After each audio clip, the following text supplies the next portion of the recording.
What's up, guys? It's your boy, that guy Jordan, back again with another episode of the Cartoons and Chaos podcast. Um, this is episode 9, I believe. Yeah, 9 episodes in already. A little slow on the draw from what I'm, used to and everything like that. Before we kick off today's episode, I wanted to take a seat really quickly and have a little chat with my audience here really quickly. Just take a couple minutes of your time to get everything.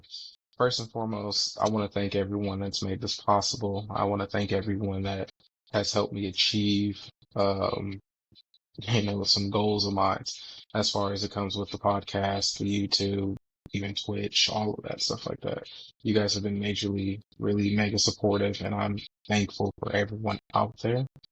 It's a really good, thing when you can just jump in and start doing this, and you know, I'm really grateful because the simple fact of the matter is that my love for all of this, um, my love for all of nerd stuff, cartoons and anime, all of this is just uh to really put this out there, to make this content for everyone. I really strive to make a community, and I strive to, make things fun and chaotic. Of course, I love hot takes. I love to have these discussions with people that love the same as me and everything like that. And we can all have our differences, but we're still a community of togetherness and everything.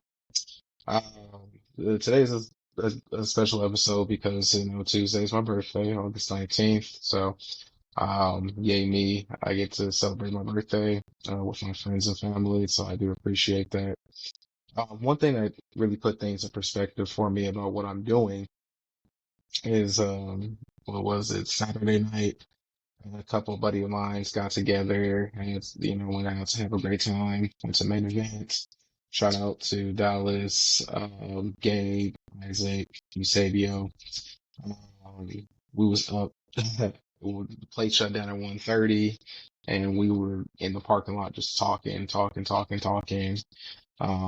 didn't get home till like 4 o'clock in the morning, but it really put things in perspective of how, you know, how different people are, yet when you have the same interests, the same likes, and the same, passion for different things, it really shows that no matter the differences in what you've been through and throughout, when you have a common love and passion, it brings people together. So that's all I really want out of this podcast and out of what I'm trying to create. Just camaraderie, friendships, all of that. So keep supporting me. I truly, truly appreciate the support throughout.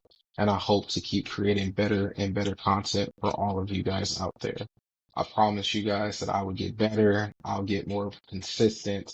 I won't leave you guys in the dark and everything like that. So this is just the beginning of something big. So, you know, thank you guys again, and I can't wait to keep making this stuff for you.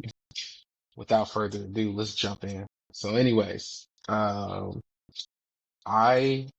have been asked to talk about the best anime, not the best anime, the best Gundam anime of all time, in my personal opinion.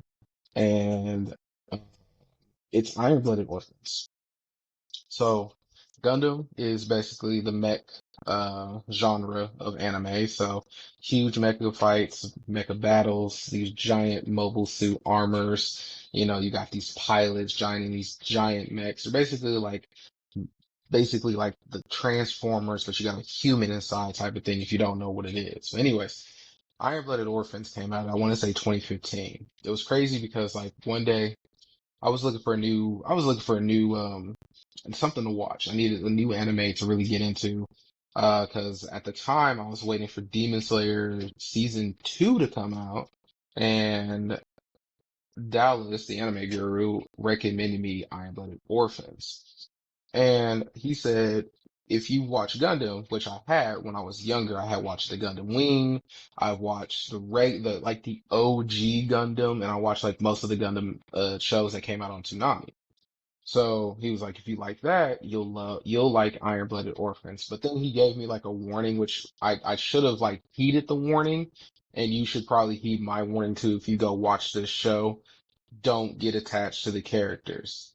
I'm not gonna spoil anything for you, just know that there's certain characters you shouldn't get attached to in that show, and just for various reasons. But it is a very mature, very it shows the tragedy of war, but it also shows like how the exploitations of war and what could happen in the future and everything. And what I really love about Iron-Blooded Orphans is that you have all these different characters with all these different types of motives. But at the same time, you have this really singular entity of like, oh, there's still Gundam, and there's still all of this. But the thing of it is that to really deep dive, like to do a deep dive of Gundam, like you got to understand like the core characters of who you're getting into. You got Orga Itsuki. Uh, he is one of the main characters of the show. He's actually his English voice actor is actually Adam, the Black Ranger from Mighty Morphin Power Rangers. So yeah, that's very. I got to meet him. He told me when I got to meet him a couple years ago at Comic Con, and I told him I was like one of your best voice actors is Orga. And he was like, bro, that's a dark anime. He was like, like the ending and everything. But he was like, are you okay? Like you, yes. I was like, no, it was great. I want that. Iron-Blooded Orphans is actually going to celebrate its 10-year anniversary with a special, with an Iron-Blooded Orphan special in theaters on October 31st. So me and Dallas and possibly Gabe is going to go check out that, see how that goes. But basically Orga's whole thing of it is that they're childs. These are, when you jump into the world of, Iron-Blooded Orphans, you jump into a world where you know, people are exploited, war, you have these different factions, pirates, all of this stuff. And at the end of the day, at the core of it is these kids, and these kids are soldiers. They're children who work and they're sold off to be soldiers, pilots, all that stuff like that. They're called human debris and everything like that. Well, Orga worked for an organization, and after the adults left them to fend for themselves against an organization called Gallarhorn, it just got worse and worse from there, and the story progresses from there. So then Orga takes over, they create Tekkadan, and a whirlwind of events just takes place from there, and the story just every time. And it's like I really love the story because it's like every time everything's looking up, there's always like a side deal going type of thing. And it's kind of really crazy to me because like every single time it's just like, damn, like can they catch a break? Like, but at the end of the day, like Orga always has a plan. And the best damn pilot in Gundam to me, one of the best pilots is his best friend and his childhood best friend. Um, Mikazuki Argus, who pilots the Gundam Barbatos armor and is one of the best pilots in the show and possibly one of the best pilots in Gundam history. It's just the tenacity he has. I think he develops a bloodlust a little bit too throughout the show, so that's also shown. And we're shown a kid who knows nothing but war. And the thing of it is, like these kids in the show knows nothing but war and fighting and everything like that, so they don't know how to live normally. And Orga's job is to make sure that they get to a place to where, you know, where they belong, basically, and that's where the story goes. And I really love the dynamic between Orga and Mikazuki because, like, you see, like, from childhood, it's always been them two against the world.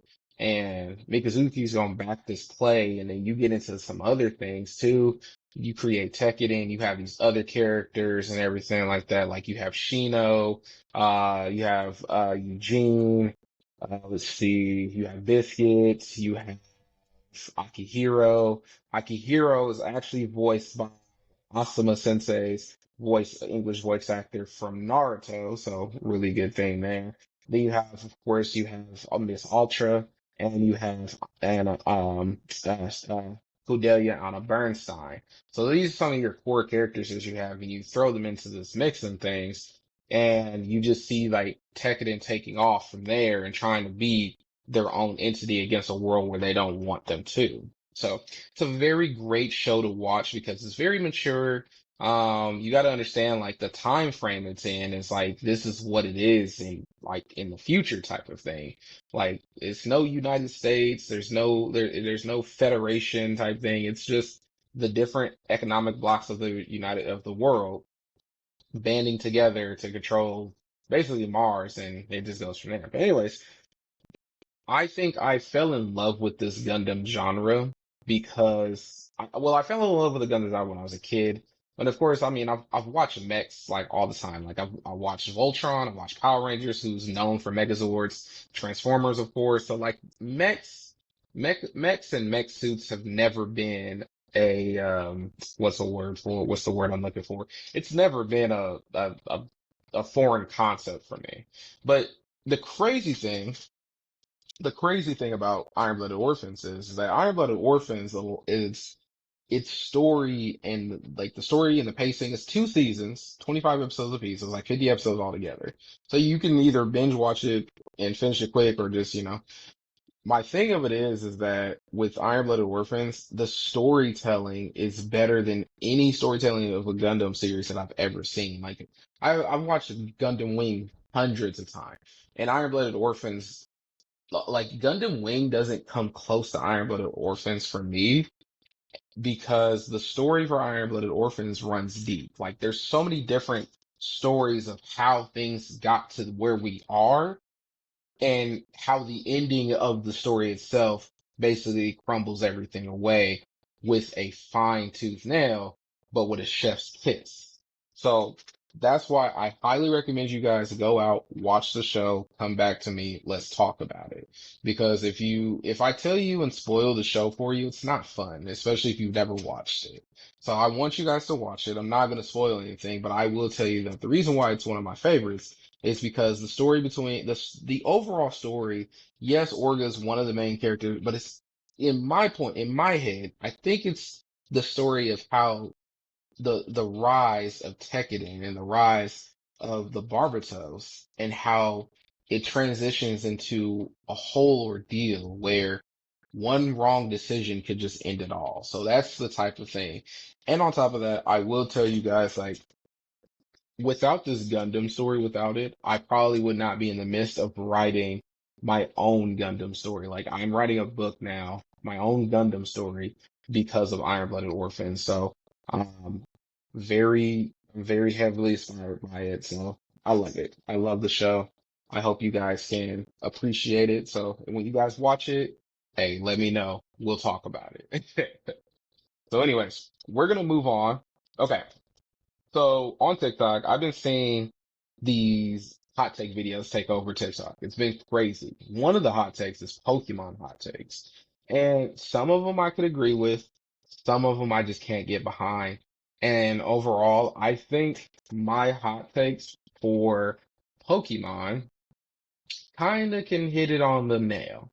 I really think that with me hitting this on the nail, like I I'm sorry. I played Pokemon since I was a kid. My first Pokemon game was Pokemon Blue. I played every iteration in every generation. I played Pokemon Blue. I played Pokemon Silver, Yellow, Gold. I played Pokemon Emerald, Sapphire, Ruby, Red, Leaf Green, Diamond, Pearl, Platinum.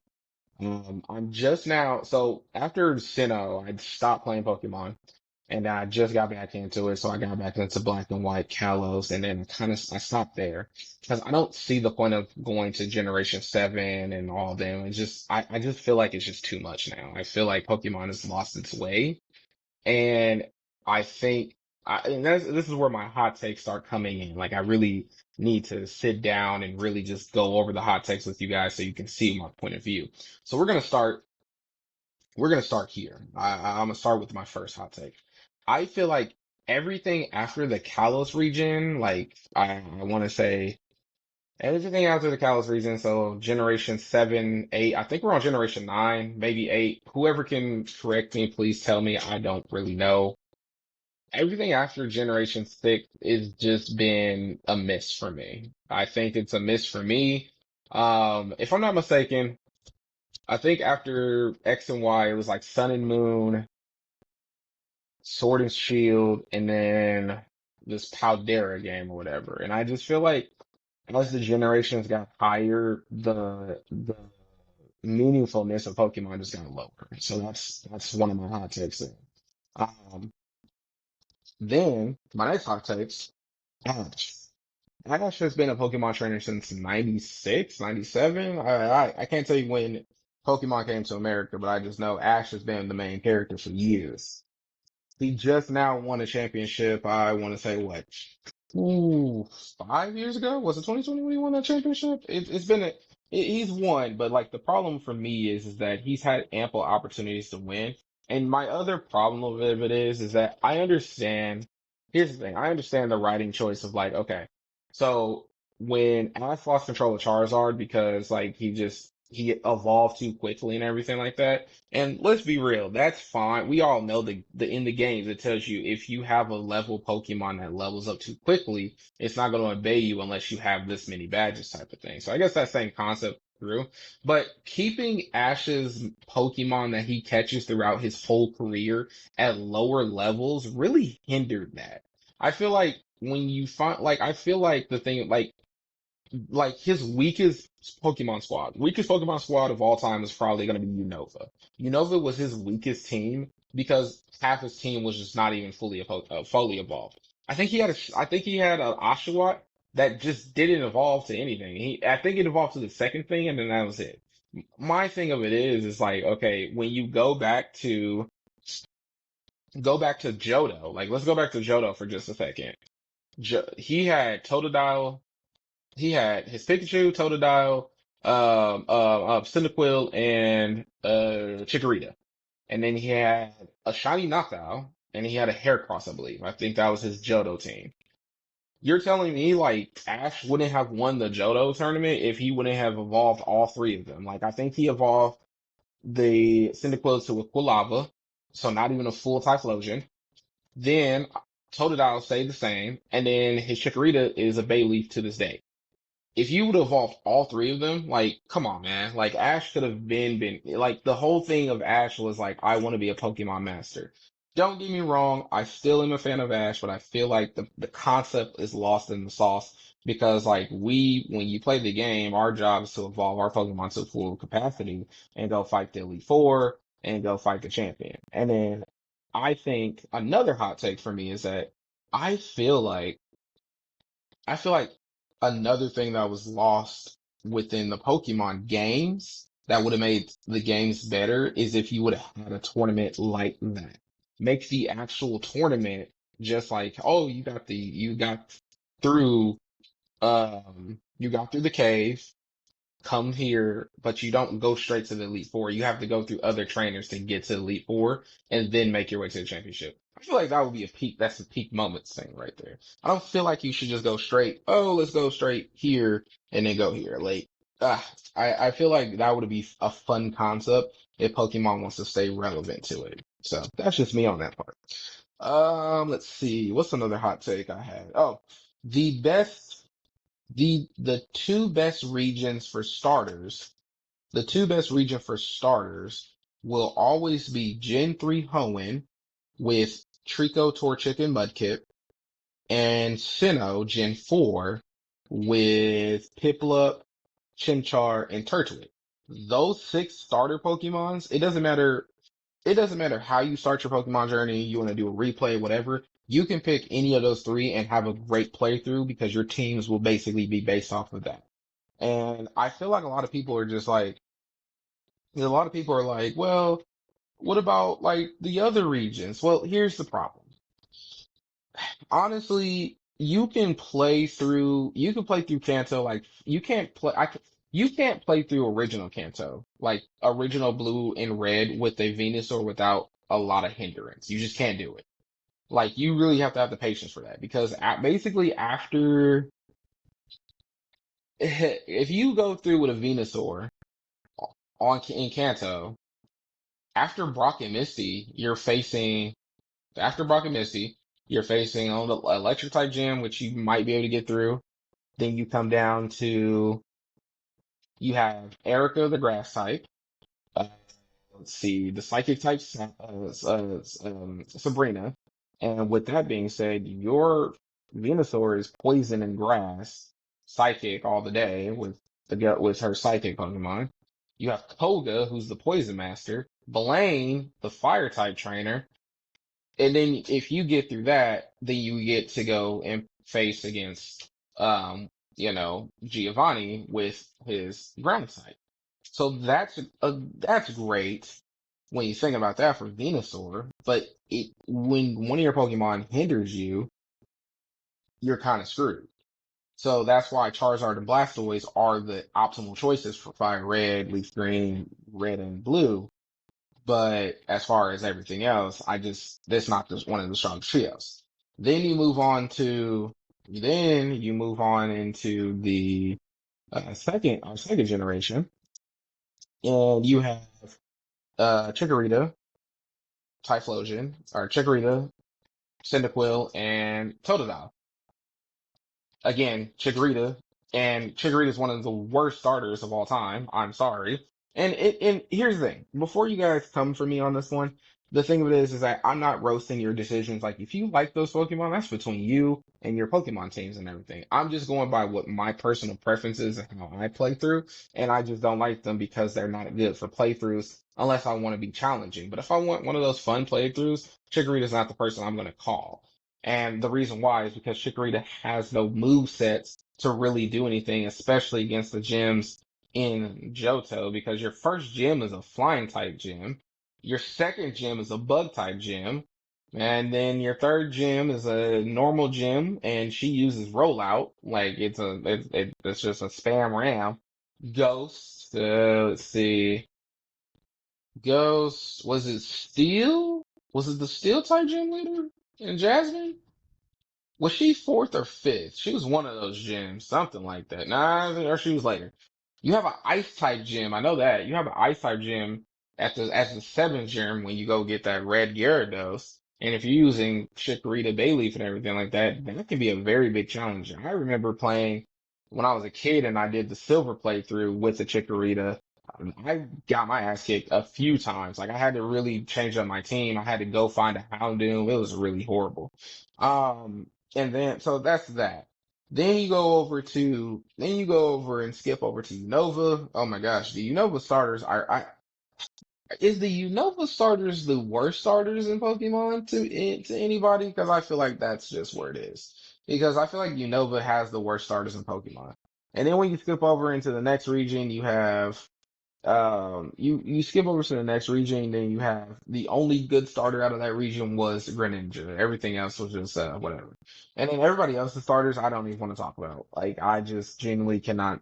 Yeah, all right, those starters. Yeah, you had some questionable starters, but when it comes to the best starters in Pokemon, it's definitely going to be Gen 3, Gen 4, because you can do a playthrough with any of those starters and have a really great playthrough no matter what. Because, like, for both, I mean, you have a rock type gym leader start you off as, and then as for your second gym, you have the grass type for Gen 4, and then over in Gen 2 or Gen 3, you have the fighting gym. Again, either way it goes, really great playthrough, really great move set, so there's that. And then there was one other.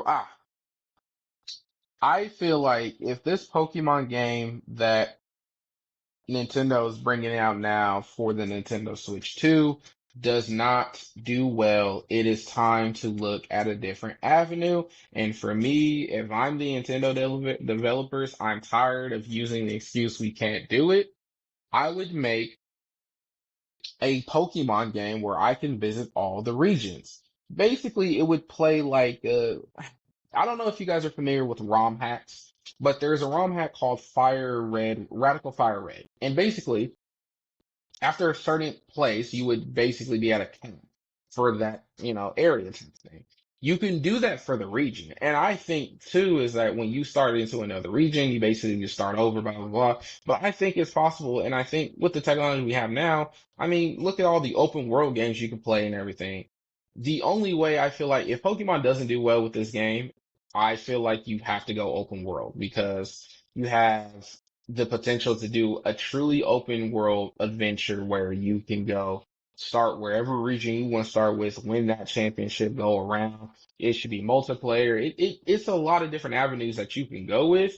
And if you're just refusing to just flat out to keep remaking these games and stuff like that, then that's a different situation. Or just start remaking a bunch of games. You did I think I think Brilliant Diamond and what I don't know, Shiny Pearl. I think they got a lot of hate, but like the game was nice. The game was a great, nice pace. It felt nostalgic. I loved it. And then on top of that, like it just added more to the lore of type of things for it. But of course, if you're gonna make a remake though, I honestly suggest you don't do like the first games. Like if you're gonna do a remake, here's my personal opinion. If you do like a gold silver remake, do if you do gold and silver, what you want to do is do a crystal remake. Same thing with like the Ruby Sapphire remakes they did on the Nintendo 3DS. They should have done an Emerald remake or a Platinum remake. Those are games that needed remakes. Like those that's another hot take. Those are some games that need remakes right there. So I think I've covered a couple of my basic, hot takes for Pokemon. Um, yeah, what are your Pokemon hot takes? I really want to hear them and see where we coincide at and everything like that. So there's that. All right, so we're gonna move into our next topic. Uh, it's a topic very dear to my heart, and the topic has to do with the Power Rangers. Yeah, yeah. Uh, I've been sorry. I've been um on TikTok. The Power Ranger hot takes have been taking over. The top 10 Power Rangers, blah blah blah blah blah. Okay, it's time for you guys to understand what Power Rangers is and what it should be and why the glazing needs to stop for certain Power Rangers. So here's a couple of honorable mentions for Power Rangers shows that just didn't make it onto my list. Honorable mention number one, RPM. Really great show. It was supposed to be the send off for Power Rangers before they sold it off.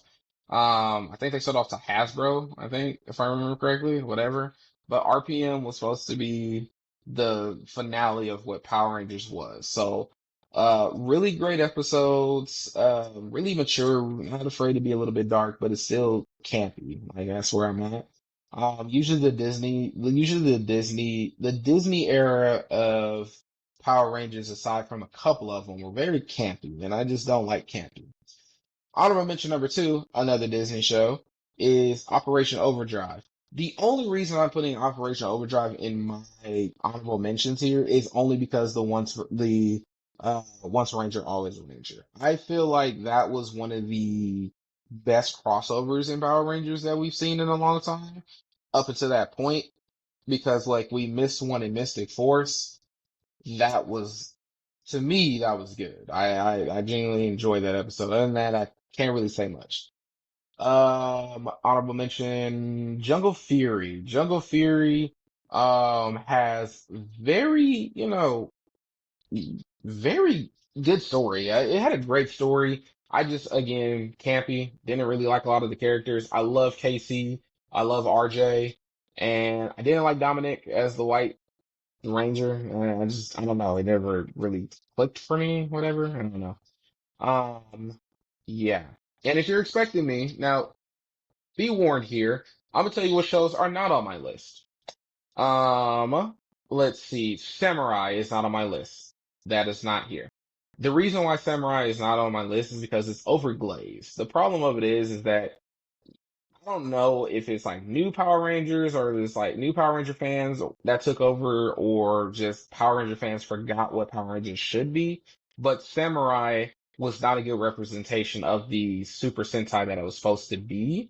And Jaden's not the best Red Ranger. I'm sorry, the best Red Ranger title belongs to somebody else, and he's on this list. But the thing of it is, when it comes to the best Red Ranger, yeah, Jaden is not the best. He's just edgy, edgelord type. And you guys fell in love with him only because he was fighting Decker, and you only fell in love with that because Decker was a Power Ranger himself, the actor was. So that is my thing there. Hot take, yeah, Jaden Shiba is not the best Red Ranger. But I'm about to tell you guys who is the best Red Ranger in my list. So let's pop it off at number 10, the Mighty Morphin Power Rangers, the OG Power Rangers that set it off. Let's be real. The first set of Power Rangers, Jason, Trini, Billy, Zach, Kimberly, and of course, Tommy. Some of the greatest Power Rangers of all time. One of the best shows of all time, of course. It spawned, I want to say like 4 seasons, and it was just good. It was really good. It started it all and everything like that. But of course, it has to be number 10. Like Mighty Morphin has to be in your top 10 because it's the start. Without Mighty Morphin Power Rangers, we wouldn't have the adaptations that we have from the Super Sentai. If it wasn't successful, no Power Rangers would be here. And I just want to shout out that the fact of the matter is that they have some of the best Zords of all time too. Like you got the original, for me, and here's another reason why I didn't like the Mighty Morphin Power Rangers, like one of my qualms with it at least. So of course all Power Rangers is based on Super Sentai footage from when the show was aired like a year prior or whatever. Well, here's the thing.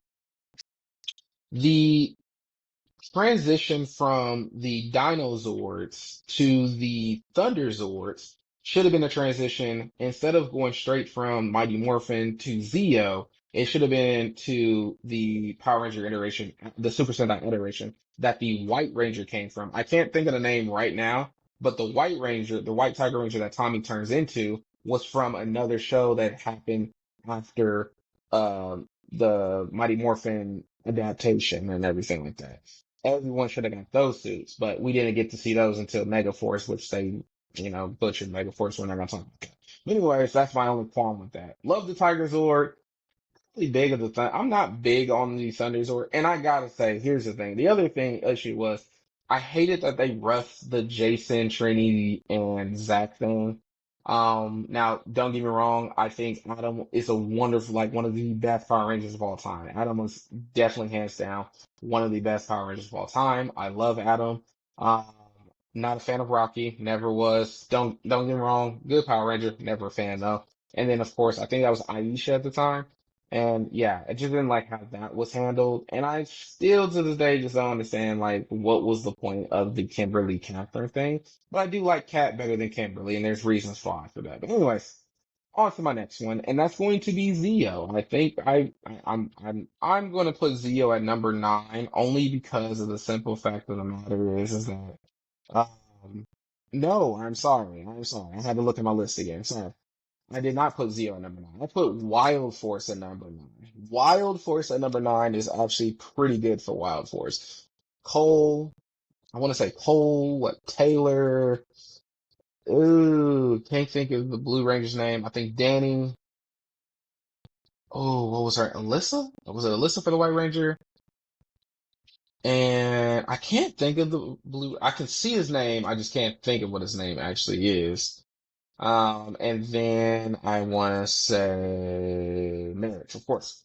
So Wild Force is at my number 9 because I never really got into the whole Wild Force thing, the whole fight pollution, blah blah blah thing. Don't get me wrong, I'm not really big on I'm big on the pollution thing myself, but like the show just didn't resonate with me. But I love the action it got. I do love those Zords, and when Merrick was the evil wolf spirit, greatest thing ever. Then he started beating people's ass with a pool stick that turns into a blicky. What are we doing here? We love it. And I love his Zord, the crocodile Zord and everything, but I liked it when it was like Dark Merrick, which I thought they was gonna keep, but whatever. And then on top of that, it spawned two really great crossovers because like let's be real. Power Rangers love the crossover from a season prior and everything like that. And for us to see that, I feel like for them, first and foremost, we saw them team up with the Time Force Rangers. Great crossover there. And then, of course, we got one of the greatest crossovers of all time, which is Forever Red. Forever Red is I think probably one of the, if not the best Power Rangers crossover of all time. And you had Cole teaming up with nine other Red Rangers from previous iterations up until that point to battle the evil Machine Empire return. So really great show. Love to see it. I go back and watch it every once in a while just to see the crossovers basically. But other than that, I mean, not something that I'm like, yeah, let's go watch the whole season. I just don't do that. Now at my number eight, of course, I have Zeo. Now we're back to Zeo. Zeo was the predecessor to Mighty Morphin Power Rangers. Well, that was the predecessor to that in-between show, Alien Rangers. We don't talk about that. But anyway, so the Power Rangers lost their lost the dino coins, whatever, the power coins. They lost that power forever, blah blah blah. But the Zeo Crystal restored them and created the Zeo Power Rangers, and now they got to fight the Machine Empire. And I gotta tell you, this show would be so much higher if it just didn't have a confusing ending for me. The ending was confusing, but at the same time, like, I didn't like the transition from Zeo to Turbo. Because what was the point of getting rid of the Zeo Ranger powers for Turbo powers? It just didn't have no explanation to this. Like, I promise you, it just sucked. Yeah, that's basically where I'm at with that. It just sucked. But I will say, it did give us one of the greatest Six Ranger of all time, which we did get to see the gold Power Ranger for the first time. It's not really gold, it's just a gold vest, and he's really a Black Ranger. We're not going to talk about it. But Jason did give us a return, and he was the Gold Ranger. And I think he's only Gold Ranger for a little bit, but whatever. We don't talk about Bruno about that. Okay, so number seven is Lost Galaxy. Lost Galaxy was a different concept. Lost Galaxy was definitely a different breed for me because, first of all, it's one of the darker Power Rangers. It had some dark episodes. It took us to some very dark places. And on top of that, we got a lot of deaths in that show. Like, okay, so first and foremost, very first episode, Leo loses his brother, Mike, to a scissor. Like, he literally drops into hell, basically, at this point. And then you got the Magnum Defender. His son gets murdered. Like, what? His son gets fucking murdered. This is a Power Rangers show. What? Okay, we'll do it. Then Mike comes back. Mike comes back. Yes, he returns. He wasn't really dead, but whatever. He comes back, and then the Magnum Defender transferred his powers to him. Cool. Then we have a crossover between another goated crossover, Space and the Galaxy Rangers. You have that crossover. Then that very next episode, Kendricks, the Pink Ranger, fucking dies. Just gets fucking erased from life. I gotta tell you, Lost Galaxy was not afraid to kill anybody. But you know, but there's a real reason why Kendricks was killed off only because like the real actress, the actress for Kendricks, she was going through leukemia. So that's why they, killed her off. They cured her off, and sad enough and everything. But she did survive, so thank you, because she came back in later iterations and everything like that. But we did get to see the return of Corone. We'll get to who she is in a minute. But, from that point, like Lost Galaxy was just not afraid to be Lost Galaxy was not afraid. Like it hit the feels. It hit the feels. The season finale, probably one of the best season finales ever too. But Leo's definitely up there as far as one of the best Red Rangers of all time. And you gotta give him his flowers. So there's that. Okay. So now we move on to number six, Ninja Storm. Ooh, Jordan, Ninja Storm is not in your top five. Just slightly made it off. Only because Ninja Storm, who am I kidding? Ninja Storm is great. Like, Ninja Storm is one of the best Power Rangers of all time. That team, you had Shane, Dustin, Tori, Cam, Hunter, and Blake. There you go. And you had some of the best morphing sequences, some of the best Zords, Luthor, and then the ending battle was epic. You had three Rangers with no powers against all this army and winning. That's epic stuff.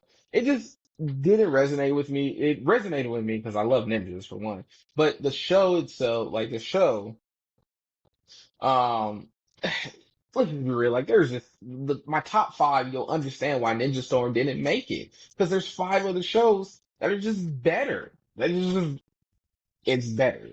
Like I can't make it up for why it's better. It's just here. Because at number five, you have Time Force.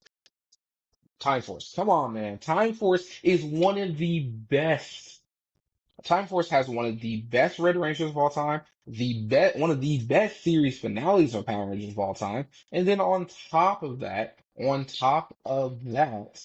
you also have one of the best Six Rangers. Ooh, we gotta talk Time Force real quick. Time Force. Now, here's the thing with the Time Force Zords. No. But you had a great crossover with Lightspeed Rescue. You had a great first episode who was, wow, Time Force wasn't afraid to kill either. They straight up murked the Red Ranger in the very first episode. He somehow survived, but we're not gonna talk about it. Then again, you have one of the best Power Ranger core group of all time. And on top of that, you have the first Red Ranger that's not actually the leader of the team, because that's Jen Scott, who is the Pink Ranger. She's the leader of the team. We're not gonna judge it though. We love Jen Scott. She's the greatest Pink Ranger of all time. I can say that. And we have one of the best, if not the best series finales of Power Ranger in the Power Ranger show of all time. You got Wes and Eric going against 100,000 cogs or whatever the freak they were called and going ham. Great episode. And of course, we can't talk about Time Force without talking about the GOAT, the GOAT, Quantum Ranger Eric Myers. This man was on Demon Time. He didn't join the Time Force Rangers. He was just doing his own thing. He just had to join them for convenience reasons. He never officially joined the team. We love Eric Myers. Probably top three of the six Rangers of all time. Moving on to number four. Drum roll, please, people. SPD, Space Patrol Delta. Jack Landers, Sky, Bridge, Z, Sid, Commander Kruger, Cat.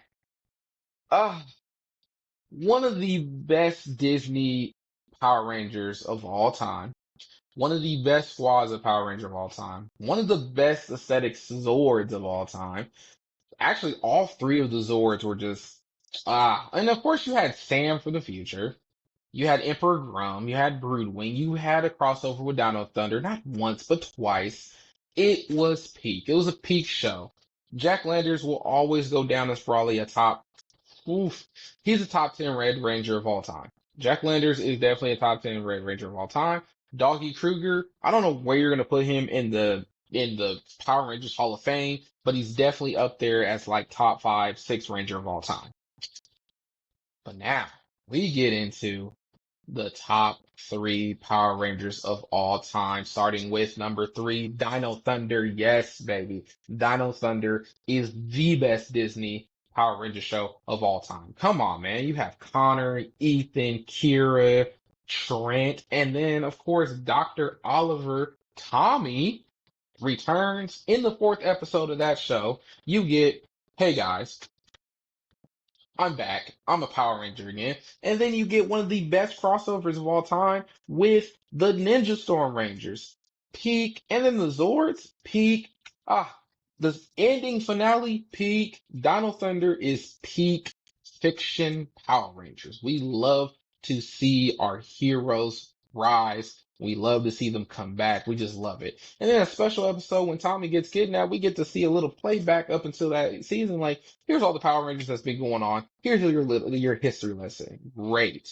Just great. But not as great as number two. In Space. Whoa, yes. In Space is arguably has one of the best endings of the Power Rangers franchise. You have Andros, TJ, Carlos, Ashley, and Cassie, and of course Shane the Silver Ranger. Shane ranks up there as far as probably top 10 Six Ranger of all time. Andros is top 3 Red Ranger of all time. Only because of the simple fact of the matter is that this man killed Zordon to release all the good energy in the universe to stop an invasion and war and bring back his sister. Greatest damn ending ever, but not the greatest Power Rangers ever. And I'm gonna tell you what the greatest Power Ranger show of all time is going to be, and that is Lightspeed Rescue. Argue with your mama. Argue with your mama. Why is Lightspeed Rescue one of the greatest? Jordan, why is Lightspeed Rescue your top one? Jordan, the Yellow Ranger was so bad. Oh my gosh. First of all, shut up. Let me school you on what Lightspeed Rescue is.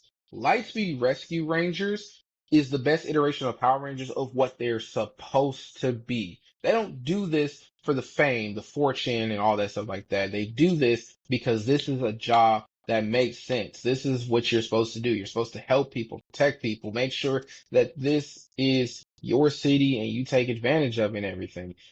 Carter Grayson is the best Red Ranger. He embodies what a Red Ranger is supposed to be, a leader. And on top of that, not just a leader, but a friend. And on top of that, this man would be willing to sacrifice himself before anybody else. We saw him do it. He pulled 2 blickies out and said, I'll do it.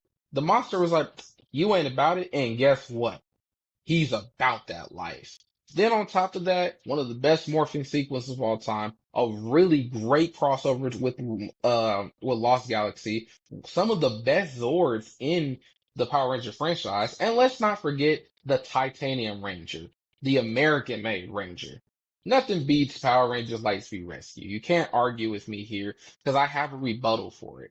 Oh my gosh. Let's think about it like this. You got these Power Rangers. This was all created as like a civilian type of job. Like if you're a police officer type of thing. I mean, Carter was a firefighter. You got, ooh, oh shoot. Dinah. She was a, ambulance. Shit. It'll come to me. Whatever.